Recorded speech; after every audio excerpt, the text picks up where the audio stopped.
Assalamualaikum warahmatullahi wabarakatuh. Salam Om Swastiastu, Namo Buddhaya, Salam Kebajikan Rahayu. Perkenalkan, nama saya.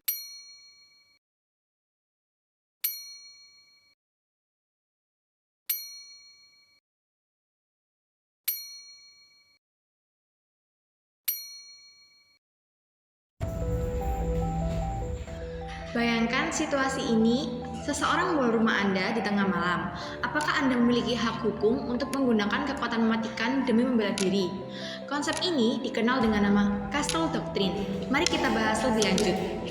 Castle Doctrine adalah prinsip hukum yang berasal dari sistem hukum Amerika Serikat, mengakar pada filosofi bahwa rumah adalah kastil seseorang. Hukum ini memberikan hak kepada seseorang untuk menggunakan kekuatan, bahkan kekuatan mematikan, guna mempertahankan diri terhadap penyusup di lokasi tertentu, biasanya di rumah, kendaraan, atau tempat usaha mereka tanpa kewajiban untuk mundur. Castle Doctrine membentuk anggapan hukum bahwa seseorang yang menghadapi penyusup berhak menganggap adanya ancaman serius terhadap nyawanya, sehingga penggunaan kekuatan mematikan dapat dibenarkan. 3 elemen utama Castle Doctrine, antara lain yang pertama, biasanya lokasi, terbatas pada rumah, kendaraan, atau tempat usaha. Yang kedua, hubungan dengan lokasi, misalnya sebagai pemilik, penyewa, atau penghuni yang sah. Ketiga, kondisi pemicu, terjadi upaya pembobolan atau masuk tanpa izin yang dianggap sebagai ancaman terhadap keselamatan jiwa. Namun perlu diingat, Castle Doctrine bersifat rebuttable presumption atau dianggap yang dapat dipatahkan jika misalnya penyusup melarikan diri, penggunaan kekuatan mematikan menjadi tidak lagi sah.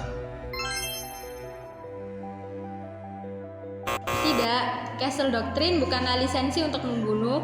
Tujuan utamanya adalah memberikan perlindungan hukum kepada individu yang membela diri di dalam rumahnya sendiri atau properti pribadinya. Namun penting untuk dipahami bahwa penggunaan kekuatan, apalagi kekuatan mematikan, harus tetap proporsional terhadap ancaman yang dihadapi. Castle Doctrine dimaksudkan untuk menghentikan atau menghalau bahaya, bukan untuk memberikan kebebasan mutlak dalam menghilangkan nyawa. Apalagi jika pelaku sudah tidak lagi menimbulkan ancaman, penyalahgunaan prinsip ini berujung pada konsekuensi hukum yang serius. Dari perspektif hukum internasional dan sistem hukum nasional Indonesia, penerapan prinsip Castle Doctrine menghadapi tantangan serius. Dalam hukum Indonesia, khususnya Kitab Undang-Undang Hukum Pidana KUHP, Pasal 49 dikenal konsep pembelaan terpaksa atau not with. Pembelaan ini sah apabila dilakukan untuk mempertahankan diri dari serangan yang melanggar hukum dan bersifat segera. Namun, penggunaan kekuatan terlebih lagi kekuatan mematikan haruslah proporsional terhadap ancaman yang dihadapi.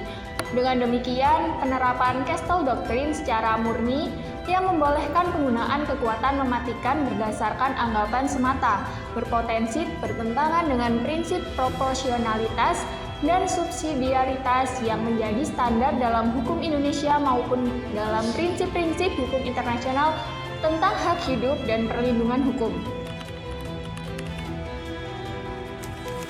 Alasan mengapa Castle Doctrine tetap tidak bisa diterapkan di Indonesia dalam era saat ini, meskipun tren global berubah dan keamanan menjadi isu penting, mencakup beberapa aspek berikut. Yang pertama, potensi penyalahgunaan dan polarisasi sosial. Di era sekarang, akses informasi dan provokasi mudah tersebar, terutama lewat media sosial. Jika Castle Doctrine diterapkan, potensi justifikasi kekerasan meningkat dan warga bisa merasa dibenarkan untuk bertindak ekstrim terhadap pelaku kejahatan bahkan dalam situasi yang tidak jelas. Ini beresiko memperbesar konflik horizontal, vigilantisme, dan kekerasan komunal. Yang kedua, ketimpangan penegakan hukum. Indonesia masih menghadapi masalah ketimpangan akses keadilan. Jika pembelaan diri dilegalkan secara luas seperti Castle Doctrine, warga yang punya kekuasaan, akses hukum, atau senjata ilegal bisa dengan mudah lolos, sedangkan masyarakat kecil malah didiskriminalisasi.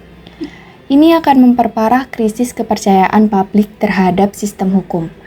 Yang ketiga, regulasi senjata yang ketat masih berlaku. Di era modern, Indonesia tetap membatasi kepemilikan senjata api karena alasan keamanan nasional. Tanpa akses legal ke alat bela diri memadai, Castle Doctrine tidak akan relevan atau adil karena pembelaan diri hanya mungkin dilakukan oleh mereka yang bisa melawan. Yang keempat, nilai hukum dan etika publik. Indonesia mengedepankan prinsip restoratif dan humanis dalam hukum pidana modern, menyelesaikan konflik tanpa kekerasan, mendorong mediasi, dan menghindari penggunaan kekuatan menjadi pendekatan yang dikuatkan pemerintah dan sistem peradilan saat ini. Yang kelima, kebutuhan akan profesionalisme penegak hukum. Di tengah modernisasi negara berupaya memperkuat institusi kepolisian dan hukum sebagai aktor utama dalam menjaga keamanan, memberikan hak Castle Doctrine ke individu akan dianggap sebagai bentuk pengabaian terhadap tanggung jawab negara yang kontraproduktif dengan upaya reformasi hukum. Castle Doctrine memberikan perlindungan luas bagi hak membela diri di wilayah hukum tertentu, terutama Amerika Serikat. Namun, adaptasi penuh prinsip ini di wilayah Indonesia memerlukan penyesuaian besar, mengingat perbedaan mendasar dalam pendekatan terhadap pembelaan diri, hak asasi manusia, dan standar proporsionalitas dalam penggunaan kekuatan. Perlindungan terhadap hak untuk hidup dan penghormatan terhadap hukum tetap menjadi prioritas utama dalam sistem hukum Indonesia.